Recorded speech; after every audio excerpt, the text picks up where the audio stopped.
नमस्कार, मैं हूँ उपासना, आपकी फ्रेंडली नेबरहुड साइंटिस्ट और ये है दूसरा एपिसोड सभी के लिए साइंस का। आज हम बात करेंगे इम्यून सिस्टम और इम्यूनिटी बूस्टर्स के बारे में। तो चलिए शुरू करते हैं। आपको याद होगा पिछली बार मैंने कहा कि वायरस घर में घुसने वाले चोर जैसे हैं। जिस तरह साधारण लोगों को खुद को बचाने लड़ना नहीं आता, उसी तरह शरीर के सेल्स को अकेले इन्फेक्शन से लड़ना नहीं आता। जिस तरह हम अपने अपार्टमेंट बिल्डिंग में सिक्योरिटी गार्ड की मदद से सुरक्षित रहते हैं, शरीर के सेल्स WBCs की सेना की मदद लेती हैं। WBCs या ल्यूकोसाइट्स अलग अलग तरीके के होते हैं। जिस तरह सेनाओं के अलग दल होते हैं जिनको अलग ट्रेनिंग मिलती है। बड़े तौर पर इनके दो प्रकार है, फैगोसाइट और लिम्फोसाइट।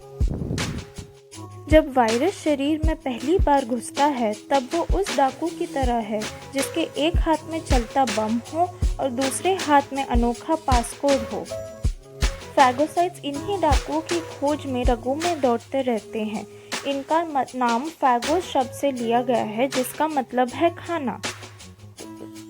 फैगोसाइट वायरस को खाकर उसके पासकोड को डिकोड करते हैं और उसे प्रदर्शित करते हैं अलग अलग लिम्फोसाइट्स को।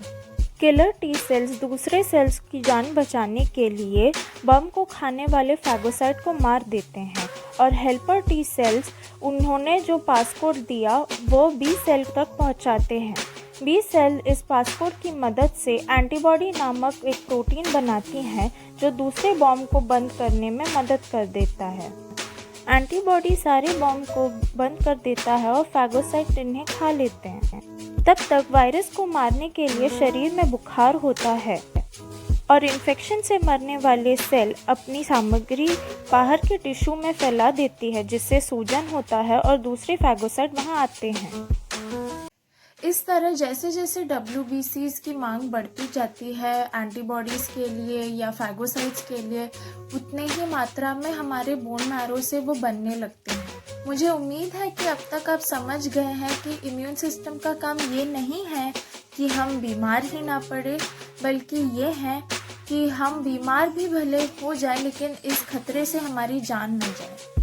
आप यूँ समझ लीजिए कि अगर आप कभी कभी बीमार पड़ भी गए तो ये अच्छी बात है।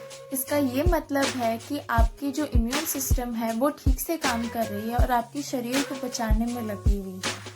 हाँ, लेकिन अगली बार अगर आपको सेम पासकोड वाले कोई वायरस से जब इन्फेक्शन होगा तो उस बार आपके जो बी सेल्स हैं वो उसे पहले ही पहचान सकते हैं और वो पहले ही एंटीबॉडीज़ बनाने लगते हैं, तो इस टाइम पे शायद आप बीमार भी नहीं पड़ेंगे। कभी कभी इम्यून सिस्टम हद से ज़्यादा जोशीला हो जाता है, जैसे एलर्जी, जब अहानिकारक चीज़ें जैसे पुष्प रेणु या मूंगफली बी सेल्स को अनावश्यक एंटीबॉडी बनाने प्रभावित करते हैं, या फिर जब बोन मैरो ट्रांसप्लांट होता है और नया बोन मैरो पेशेंट के शरीर से नहीं जम पाती तो अधिक मात्रा में WBCs बनाने लगते हैं। ये WBCs पेशेंट के ही शरीर के सेल से लड़ते हैं। यूँ समझ लो कि जिस सेना को हमने खुद को बचाने रखा वही हमसे लड़ने लगी है। इसी तरह ऑटो इम्यून डिसऑर्डर जैसे रूमेटॉइड आर्थराइटिस ऐसे बीमारी हैं जहाँ शरीर के खुद के कुछ सेल्स को इम्यून सिस्टम दुश्मन मान लेता है। इन रोगों को टालने का केवल एक उपाय है इम्यूनोसप्रेसेंट, जो इम्यून सिस्टम को कमज़ोर करते हैं। लेकिन कोरोना जैसे नए खतरों से लड़ने ये हानिकारक हैं। इसलिए इन लोगों को कोरोना से जब इन्फेक्शन होता है तो 2 हफ्ते के लिए दवाई का उपयोग बंद किया जाता है। इम्यून सिस्टम कमज़ोर भी पड़ सकता है, जैसे बढ़ती उम्र से या डायबिटीज़ से या HIV जैसे इन्फेक्शन से। इन स्थितियों में टिश्यूज़ में सूजन और इन्फेक्शन से मरने वाले सेल्स की मात्रा को रोकने शरीर में WBCs कम पड़ जाते हैं। खराब जीवन शैली के कारण बुजुर्गों में और मध्यम आयु वर्ग में डायबिटीज़ का प्रचलन हुआ है। खराब इम्यून सिस्टम के कारण कोरोना से इन्फेक्शन होने पर अस्पताल में भर्ती होना पड़ जाएगा, ये डर लोगों के मन में बस गया है। इसी डर का कुछ लोग फ़ायदा उठाकर लोगों को अलग अलग प्रकार के इम्यूनिटी बूस्टर लेने प्रभावित करने लगे हैं। वो कहते हैं कि इनसे इम्यून सिस्टम को शक्ति मिलेगी और आप बीमार नहीं पड़ेंगे। इनमें से कुछ है काढ़ा, हल्दी दूध और एक होम्योपैथी की दवाई जिसके बारे में मैं बाद में बात करूँगी। आयुर्वेदिक या घरेलू काढ़े में लौंग, अदरक और तुलसी जैसे सामग्री है जो दर्द और सूजन से राहत दिलाते हैं ताकि आपको थकान महसूस न हो। ऐसा कोई सबूत नहीं है जिससे ये प्रमाणित हो सके कि ये WBCs की मात्रा बढ़ाते हैं या शरीर के अंदर वायरस को मारते हैं। हल्दी हम सब की माँओं का मनपसंद है। हल्दी का सक्रिय अणु है करक्यूमिन जो सूजन से राहत दिलाने के अलावा एंटीऑक्सीडेंट भी है। जब इम्यून सेल्स लड़ते हुए शहीद होते हैं तब उनमें से एक हानिकारक तरीके की ऑक्सीजन यानी फ्री रेडिकल निकलता है।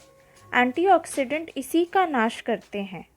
प्रारंभिक शोध से पता चलता है कि करक्यूमिन WBCs की मात्रा को या तो बढ़ा सकते हैं या घटा सकते हैं। ये करक्यूमिन की मात्रा पर निर्भर है।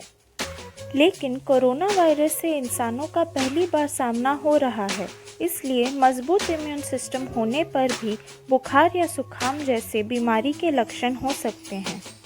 आर्सेनिकम एल्बम 30 नामक होम्योपैथिक दवाई को निवारक उपाय के तौर पर लेने के लिए लोगों को प्रभावित किया गया है।